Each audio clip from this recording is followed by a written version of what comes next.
Hello, and welcome to the Online Strength Coach Podcast, episode 60, Luminous Douche Tape.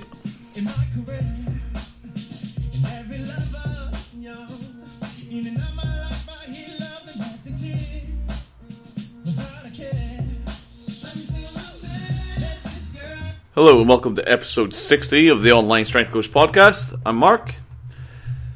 Today is the 30th of November 2015. Today's question comes via WhatsApp. Marc, another question for your strength coach material. Taping yourself up with luminous douche tape for injury.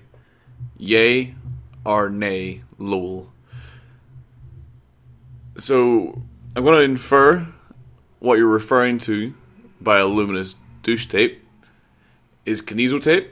So if you watch rugby, soccer, athletics, really any kind of field sport or any sport really that involves people, you've probably seen the strips of tape around people's shoulders, around their arms, around their knee, with various different colours, with different patterns and various different things. This is what's called kineso tape. And the thought behind kineso tape, if there is any thought behind it other than making ludicrous amounts of money for selling shite, is that it holds the fascia in place, or it's also meant to have some kind of mythical draining properties where people, if you have a contusion or a bruise and you use the kineso tape around the bruise, then the part that was taped is no longer bruised anymore. So that's the general thinking behind kineso tape. Now, I know recently there's been some kind of study or analysis that looks to debunk kineso tape, which I don't know if that's even necessary, because the kind of the central thesis, and feel free to correct me if I'm saying anything heinously wrong.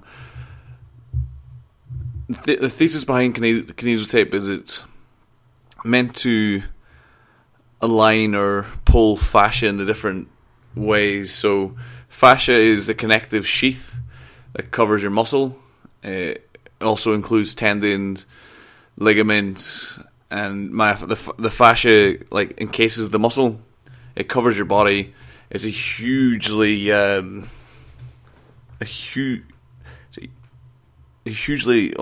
a tissue with a huge surface area.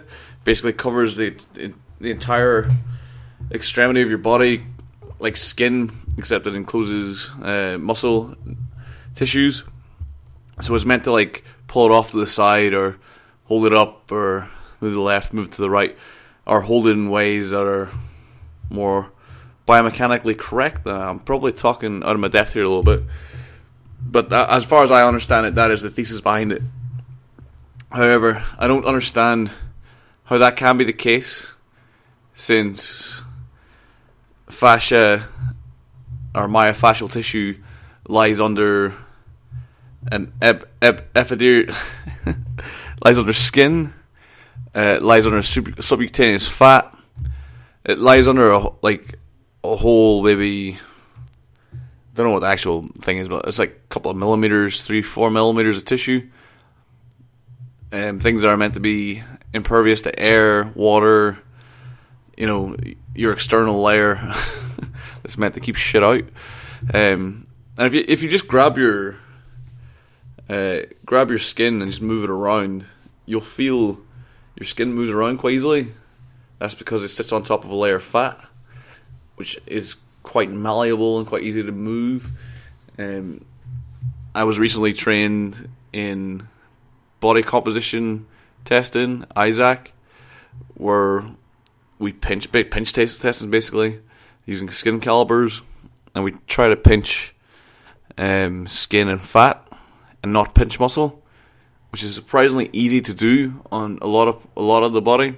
Some places like the legs can be difficult on athletes, but certainly around the midriff, on the arms, subscap, is very easy just to pinch skin and fat. It's not difficult at all. So how this tape's meant to have any influence on a layer of tissue that lies under these two other layers of tissue, and bear in mind there you have hundreds if not thousands of layers of skin, and then your fat, and then your myofascial tissue, and your various like nerves and blood vessels and whatever else you have running along these tissues. How a bit of sticky tape on top of all of that is meant to influence the myofascial layer underneath it kind of escapes me, to be honest. I haven't got past that point of rationale. So I can't really see any mechanism working. Now, of course, there's always the placebo benefit, where if an athlete believes that it works, it's going to work. They have placebo is a real measurable effect. It's been, for example, a placebo given to a patient via an injection is actually been shown to be more effective at reducing pain than a placebo given by a pill or sugar pill. Saline injection during dentist work has been shown to reduce pain or perception of pain more than someone taking a placebo pill. And it's been, mechanisms for this have been hypothesized to be as a bigger drama. There's more belief associated to it. The amount of buy-in's higher. Basically, you get a bigger placebo effect from more drama. And you can imagine, as an athlete, a physiotherapist doing, or a physio or a chiropractor, or a lot of physios are probably going to be pissed off that I put them alongside chiropractors, or an osteopath, or whoever it is, who have quite theatrical with their treatment, make lots of nice little patterns, give them loads of chat about how this works, and here's the pseudoscience behind it, and this is how this is going to affect you and help you, and this fancy taping around your knee is going to reduce your patellofemoral pain because it's going to move the patella off to the side, and that's how it works, and it's going to reduce the strain through this movement and that, and it's a whole process, very theatrical. It's quite likely to have a measurable placebo effect, I would imagine.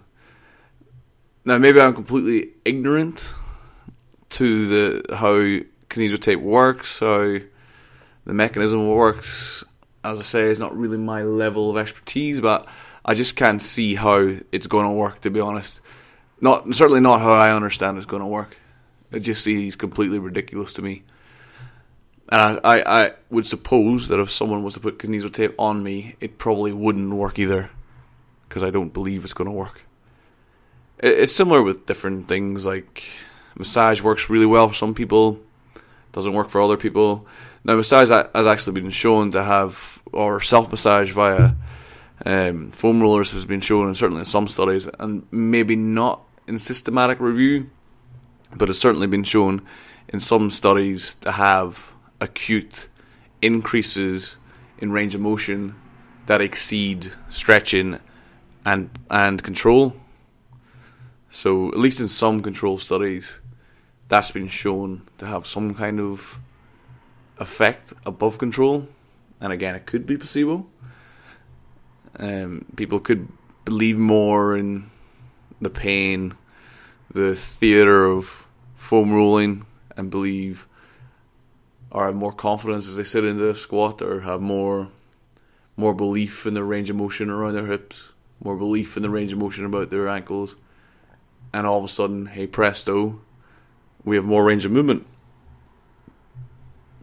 It might not be the fact that you're releasing trigger points, quote unquote. Certainly anyone who's tried foam rolling or tried massage could probably attest to there is a sensation of increased range of movement, but then again, It has been shown in some studies, but it's not been borne out, as far as I know, in rigorous systematic review to be actually a measurable or a real effect beyond placebo. And then you have things like acupuncture and whatnot that are used, again, possibly as a placebo effect, or it could be an extreme form of trigger point release. Certainly I don't think they believe that it changes the chi flow around the body as it's meant to. And I don't think many physios believe that is the change in mechanism. Yeah, so hopefully so yay or nay, I'm going to say nay.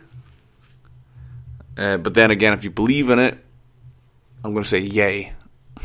So if you buy into it, you think it's going to work, it will work, you will have a measured effect, it will increase your performance or at least decrease your sensation of pain because you're going to believe in it. And that in itself is enough to actually get a measurable effect. If you're a skeptic or a disbeliever, then it's not going to work for you. So it's not going to work for me, and it's probably not going to work for you either, I would suspect, if you call it a luminous douche tape, which I think is a fairly good name for it, and one that I may be using in the future. Hope you've enjoyed episode 60. Again, any questions, comments, please leave them below in the description. If you wish to email me, please send it to speedpowerperformance@gmail.com. Hopefully both of you again this week. Only managed one episode last week. Would like to do a minimum of 2, and I will aim for more if possible. I'll try to get another one on Wednesday if I get any questions. Hint. I hope you find this useful or at the very least entertaining. If neither, then I apologise for my feelings.